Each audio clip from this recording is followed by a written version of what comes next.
Welcome to this super simple April bullet journal that you can follow along with and make or just enjoy watching.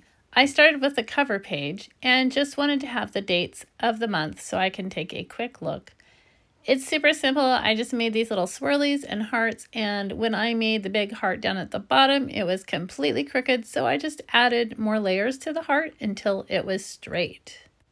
The weekly setups are 3 boxes down the side for things that I love, things that I want to leave behind, and things for me to put on a list for later. And then, of course, I have my to-do list, which you can see in purple. Down the other page, I have the days of the week, and I had extra days this first week because of the changeover in the dates. I did make a mistake in my dates, which I fixed up later, but it's not actually reflected in this video.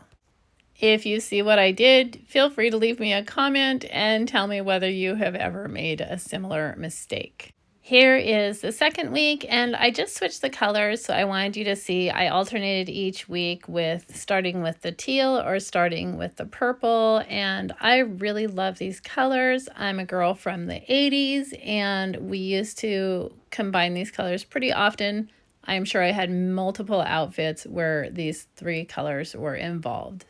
So, although this is a very simple setup, it's also rather nostalgic for me. I love making my own bullet journals because I can personalize them for whatever I happen to be wanting to do in my life and to sort of reflect my current needs.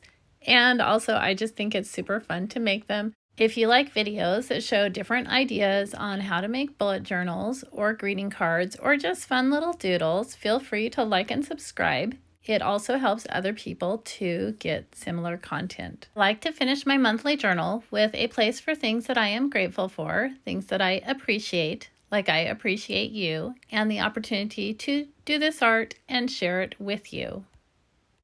Here is a final look at the April bullet journal. Thank you for watching, and I hope to see you again next time.